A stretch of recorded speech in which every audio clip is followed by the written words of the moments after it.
Hi, this is Catherine. This is Taking Tea with Catherine. And this is Tension Tamer from Celestial Seasonings. Once again, I just do like this herbal tea. It just keeps me calm and warm. Sounds weird because I'm filming in August, but the temperature went down a bit on the day that I'm filming. And even though it's still humid, I was pretty cold today. I don't know. It's a weird thing. So I'll keep myself a little warm while I talk about the books I read in July. All the books that I finished in July were related to Jane Austen in July, so it is the wrap up. It is time, and I know I haven't really made any videos, or at least not too many videos lately, because I've not either been busy or I've not felt great. So let's hope that changes in August. We shall see. I only regret really that I didn't get to make my video about the Catherines in Jane Austen because I really want to get started on all that. But maybe I'll do that anyway at some point. We'll see. Just all depends. Hi, Freddie. Yeah, Freddie will be around here for a little bit. I fed him, but not enough apparently. So there were a few parts of my the challenges and everything that I didn't quite do, and so just out of the way, maybe I didn't. I don't think I watched any of the adaptations that I plan to watch, but that's not really reading, so that's, not a big deal in my opinion. Also, I did not read, let's see. I did not read Persuasion. That was my alternate reading anyway, but I love it so much that I feel kind of sad that I didn't, but there'll be another time if possible. And I didn't read the Mariah Edgeworth book that I planned to read. And so once again, if I was going to get a failing grade on anything, which I know we don't really grade ourselves in these things, but if I were to, it would be again on the read something that was written during Jane Austen's time, or contemporary Jane Austen, whatever it's called. Is what it is. I gotta, something has to be consistent. But I did read a lot, or at least to me, a lot. And the full-on Jane Austen novel that I read was Pride and Prejudice. I was going to read from the other edition that had a whole bunch of writing in the back, but the writing was so small, and I am really getting to the point where that's not possible for me, and that is really sad. I can still see very well, but reading small print is getting to be more and more of a challenge, and not the kind of challenge that I'm going to be able to just work at. So I picked an edition that I had. I have this these books. I don't know what they're called. I don't know what kind of edition they are. Sorry. Now I have to read the fine print so I can tell you what kind it is. Oops, Arcturus. I don't know what that is. But anyway, I found it in a box set with all the 6 main novels a while back in the bookseller in the Upper East Side, and I thought, oh, I really don't need another set or another bunch of Jane Austen editions. But then I said, well, why not? So I got it. I'm kind of glad I did, because this was a really good one to read from, and the writing is just right for me. It's not huge because I don't need that. Anyway, we don't really want to talk about my aging eyes, do we? And what more can I say about Pride and Prejudice that I haven't said many, many, many times over? I just enjoy it. I enjoy it. There's parts of it that I always read and say, wait, do I remember that from last time? I think I actually remember saying this last time I read Pride and Prejudice, but I'm going to say it again. I do like the bits that aren't in any of the adaptations that I know of. I might have not seen every single one. My favorite thing that is left out, and again, going forward, just FYI, there will be some Jane Austen related spoilers of the Jane Austen novels. I'll try not to give away things for anything else. But what was I going to say? Oh yeah. So once the couples are starting to couple, in terms of just being engaged, I should say. What was I gonna say? Blanking out. I guess it's not just my eyes that are aging. Anyway, there's a part in the book, the famous part when a certain Lady Catherine shows up later on in the novel to confront Elizabeth and to put her own mind at ease, probably making things worse for herself and better for Elizabeth and Mr. Darcy. But I always forget until I get to that part that when she shows up, that Mr. Bingley is actually there at Longbourn, and he sees someone coming, and he and Jane kind of exit stage left and say, let's not get involved with whatever this is. And it would have been interesting had I like to think that had they not left the room, had Lady Catherine come in and spoken to Mr. Bingley, because I don't think we see anything between the two of them. That would be something. Also, I love the way Mrs. Bennet, when she meets Lady Catherine, is a little bit gobsmacked. Like she doesn't really know what to say, and she's polite and she's not inappropriate in the way that she, would normally be. Um, but it's just an interesting thought. I mean, I've seen her portrayed when she sees Lady Catherine, but it's just so much better when you read about it. Anyway, so that's my opinion. I have to say, Pride and Prejudice. I'm always in the mood for it. So it's, there's not a time where I say, oh, I don't want to read Pride and Prejudice. It is always a good book to read, except right now because I just read it. But anyway, speaking of Pride and Prejudice, I have two books here that are retellings or something along those lines. And one I had waiting for me, or I was waiting for it to arrive at the library for me. And I have good news on that score, by the way, because I was side point, but still, I've been frustrated for quite some time because my local library has been closed for, I don't know, renovations, and then they had budget issues, so they were scheduled to reopen. It said fall 2023. Obviously, we're approaching fall 2024, and so I was like, this is ridiculous because they only had, and I know it's still nice to provide this, and the people working there were perfectly nice, but they had like a mobile truck full of books that were ready to be ready to be picked up, and then a few other books if you wanted to browse. But it was really hard to go in there. It's narrow. If there's anyone else in there, you feel like just it's not great for browsing. And it was only open Mondays from 10 to 5, which isn't really great for those of us who have office hours. And so I only put books on hold there if I absolutely couldn't find anything in Manhattan, which is always a possibility, by the way. For a big, well-known library system, there are a lot of books that are not available in the New York Public Library. I don't know why. I don't want to complain because I still can find a lot of books. But anyway, so why was I talking about? Oh yes, because next week apparently is going to be the grand reopening. So that's really nice. So I can return this book that I'm about to talk about when that happens, and I'm excited about that. So I don't have to be tiptoeing around a schedule that is just impossible. Uh, so there's just some side note good news on my end. So the book that I took out is in beautiful green color, my favorite color, The Perils of Lady Catherine de Bourgh by Claudia Gray. There it is. And it is the third book in a mystery series. And it's about these two main characters, Jonathan Darcy, who is the eldest son of Elizabeth and Fitzwilliam Darcy, and also the daughter of Henry Tilney and Catherine Morland, so Catherine Tilney now, Juliet. And so there's spoilers for you if you haven't read the book, but I warned you. And so they in the first book, they became friendly and they started investigating a death and the murder of Mr. Wickham. And the second book, they came together again and someone died and they investigated that. And both times they came to a good conclusion. And now it's the third book. This time it was a little bit of a different situation. And I'm not going to get into exactly what doesn't happen, what does happen, because I don't want to give away everything.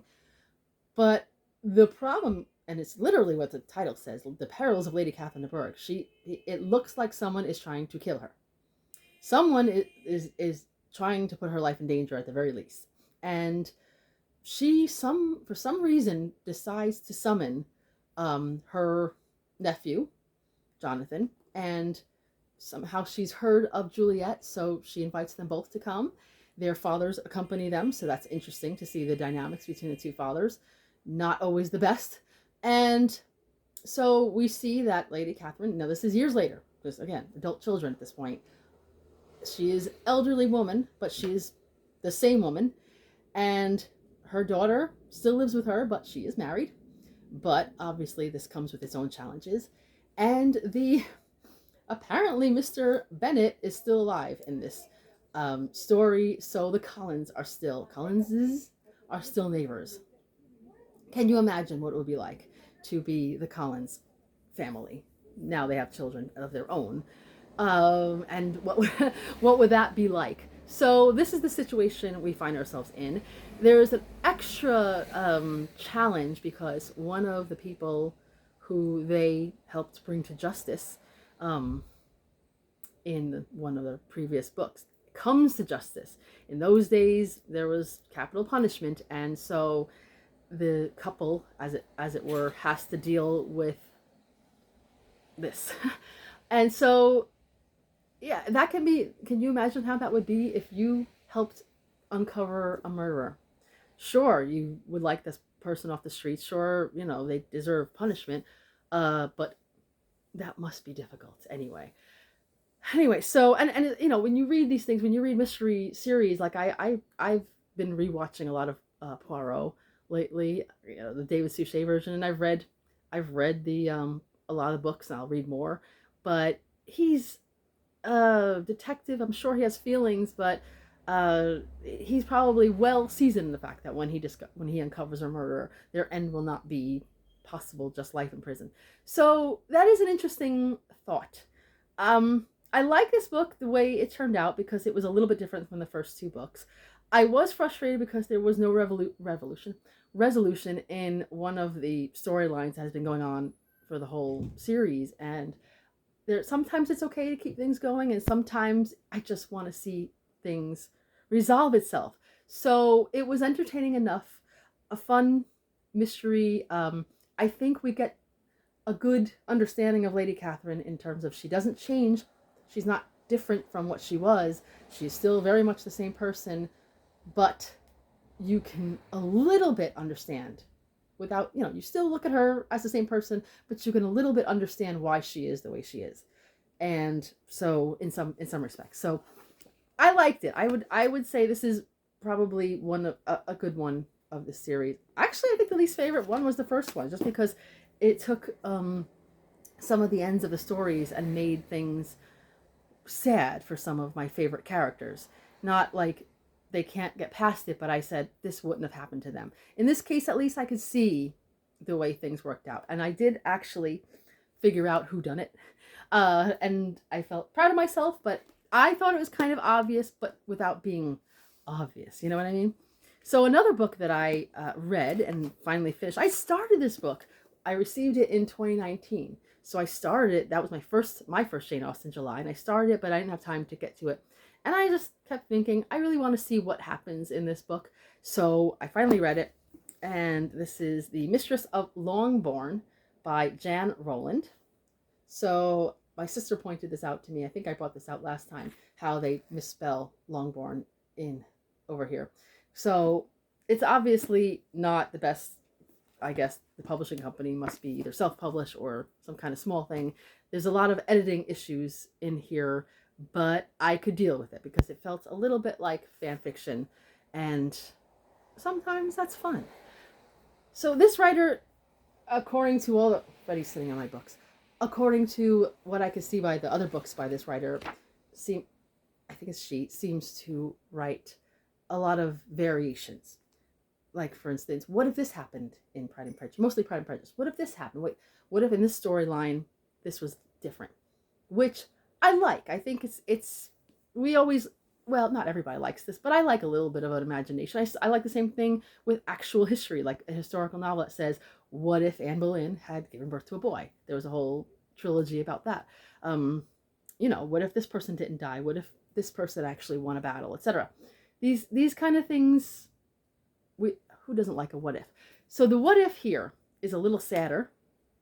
And then there's a couple other changes that I wasn't sure what I was thinking about that. But the premise is that previous to the arrival of Mr. Bingley and Mr. Darcy and company to Netherfield, the Bennet family is completely changed because almost everybody gets sick and dies from some illness that comes through the town. And the only ones in the family that are alive now are Elizabeth and Kitty, or Catherine Bennet. So that would change things. In the actual story, that would mean that they would have probably had to have moved in with a relative or something. Like maybe the gardeners would have taken them in, because the home was entailed to Mr. Collins. But the premise here was that somehow there had been a change before the deaths wherein the entail was broken. I don't know how that could have happened, but of course it's a what if. So instead, Elizabeth is the title character, the mistress of Longbourn.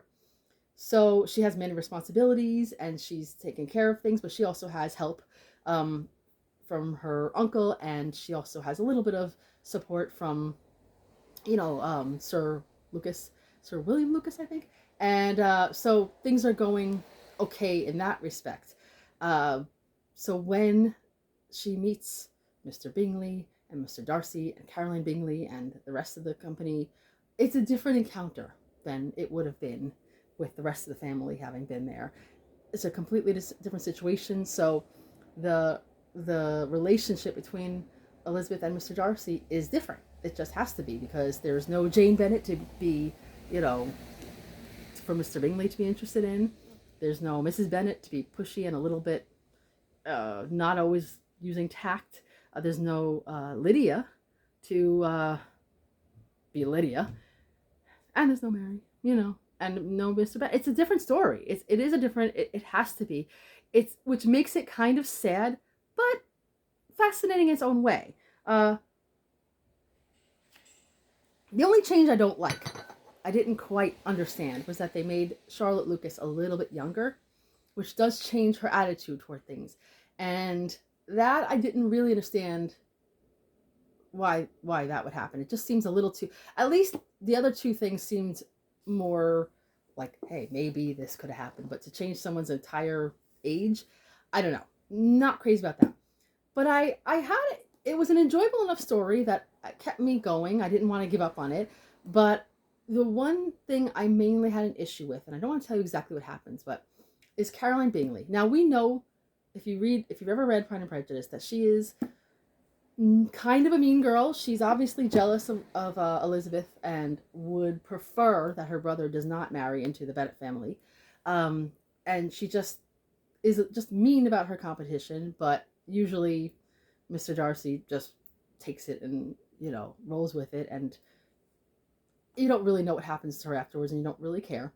You're sure she'll be okay. But this one, they make her a little too much. Like, at some point in time, I think she would have been a little more realistic. And this one, they have her bordering on some kind of, like, in my opinion, most people in those days would have put her in some kind of special, like, institutionalized her, whatever they had back in those days, which sounds terribly cruel to say, because I know in those days, really in any time, but especially back then, it was not a great situation to be in. But I mean, seriously, the way she acts, I'm like, this is not Caroline Bingley. This is Caroline Bingley, like, in completely exaggerated. So I think that was my problem with the book. I just felt like that was too much of a change. And I didn't really like what they did with Mr. Bingley, but I'm not going to get any further than that. I would say if you just enjoy reading different variations for fun, whether it's just during Jane Austen July or another time, this kind of book, if you get a hold of it, I wouldn't make a special effort to, but if you do manage to find it, and maybe on your e-reader or whatever, it's fun. It's fun. It's, if you're into that, it's worth your time. I also read, again, this is a reread. This is another Jane Austen, obviously, but this is my collection. This is, I always say this, well, I don't always say this, but I often say this when I show this collection, that this was my very first official paycheck as a late teenager-ish, mid to late teenager in an office. I got my first paycheck, and I remember someone telling me that when you get your first paycheck, you should blow it on stuff. And one of the things I blew it on was I went to a bookshop near my job, and this was one of the things I bought. And that bookshop is no longer there, but I don't regret having this. Years ago, I actually read all three of these, but a few years back, I read Lady Susan again, and a couple of years ago, I read the Watsons. So now I said, let's go back to Sanditon, and I think it was one of the group reads, but I didn't really join in that much. I wasn't much of a joiner in July, apparently, but Sanditon's a weird thing for me because of the potential, but it's not finished. And you see it starting to set up a story that could be good. I don't give it 5 stars because I don't know if it was going to live up to its potential. Thinking that it was from Jane Austen and all of her 6 completed novels, and then, even Lady Susan was good. It was excellent. Um, I think this could have been great, but you just don't know what exactly is going to happen. You have a feeling that you know what might start up happening, but you don't know what she was going to do with it. So the premise is that, this couple is traveling to find a doctor in another town because they want to maybe have this doctor move to their seaside area because they're trying to really promote this area for people to come to stay at, to spend money at, called Sanditon. And instead they end up, in the beginning of the story, so this is not a spoiler, I don't think, they end up heading toward the wrong town. There's 2 towns with similar names. And on the way, they get into a bit of an accident, and so they have to stay there in this town for a little while, which means they come to know this family. And when they're going back, when they're going back to Sanditon, they bring one of the daughters with them. So this daughter is obviously going to be a main character, and she's probably going to be the one with a romantic story, but you never know what's going to happen. So you get a little bit about them, you get a little about the town, and this couple, their family of hypochondriacs, and it's always interesting when Jane Austen has hypochondriacs in her story, but it makes it more interesting that she seems to have had more of them toward the end of her life, the writings at the end of her life. And I think part of it might be that she was struggling with her own health, and maybe this is her way of, I don't want to psychoanalyze her, but dealing with the fact that she was struggling so much, but she saw the humor in people who were maybe dramatic about minor issues. I don't know. I like the way she found humor in things without being completely mean about it.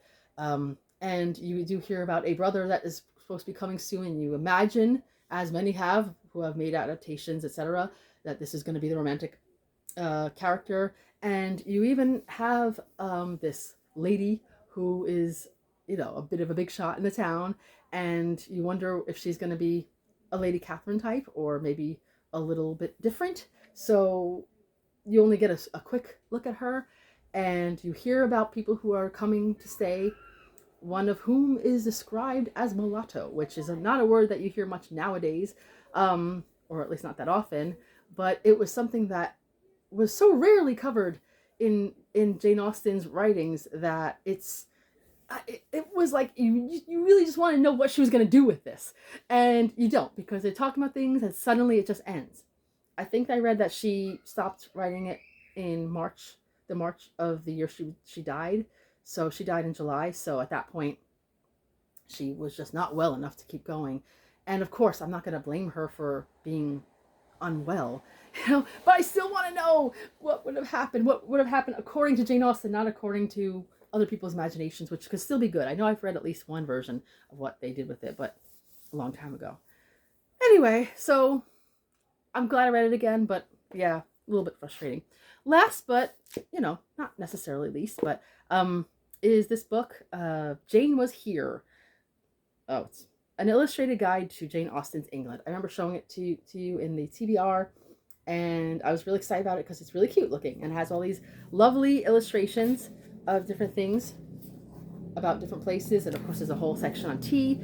And I have to say, I know I'm going on and on today, and I don't mind because this is my wrap-up video. It's good, but I lost my confidence in this book just from one part, and it's just my thing. I know it's probably not a big deal, but I don't care. It just bothered me. So in the part about London, it says, P.S. On your walk along the Strand and the Thames, stop at Somerset House, filming location for the 1995 Sense and Sensibility adaptation and Bride and Prejudice, to see the current exhibits and Fortnum & Mason, where Jane may have bought tea. Okay, now most of you are just going to say, what's the big deal? Huh? Okay, this is me being a London nerd, and a tea nerd. Fortnum & Mason existed during this time in London. Jane Austen may have gone there. Jane Austen may have gotten tea there for all we know. But I do know it's been written in more than one place that she visited Twinings and got tea there. And the thing is that route that was just described leads to Twinings. And I know it's not a big deal. It's not a big deal. But for some reason, as soon as I saw that, I said, no one caught that in editing. Oh, I don't trust this book anymore. So that is petty on my part. I really don't want to be that critical, but it gets to me. So I would say if you're going to look for a book about Jane Austen, a nonfiction book, this is not the first book I would say. But if you are like me and like to have a lot of different types of books about Jane Austen, I wouldn't put this down terribly because, again, it is a pretty book to look at. If you like Susan Branch, she's written a number of books, some of autobiographical and some of them just like travel memoirs, and she draws everything, and well, she also handwrites everything that she in her books. But I do like the idea of a nice illustrated journal, and that can be a little closer to it. And they did have a few bits of information of different parts of England that you can go to. A lot of filming sites, but that's okay. And a lot of places where Jane Austen may have been. So you might actually find something worth visiting. I read that the place where I read in this book, I should say, where they filmed the 1995 Pride and Prejudice, where Mr. Collins lived, with the shelves in the closets, that now you can actually stay there. I think it's like a B&B or something. And I thought, wow, that's kind of a cool idea. If I had the ability to get over there financially and time-wise, yes, that would be great. But so I'm not saying it was a terrible book. It's just disappointed me because I feel like maybe they didn't check everything quite as well. But again, that might be just me. So that is my Jane Austen July. And I had a great time with it. That was one of the best parts of the month. So let me know, please, if you enjoyed July, if you read anything Jane Austen related, and what maybe was the highlight, which book or even film was your highlight. And that is all for now. Hopefully I'll be back soon talking about more things. And for now, this is Catherine at Taking Tea with Catherine. Have a lovely tea and book-filled day.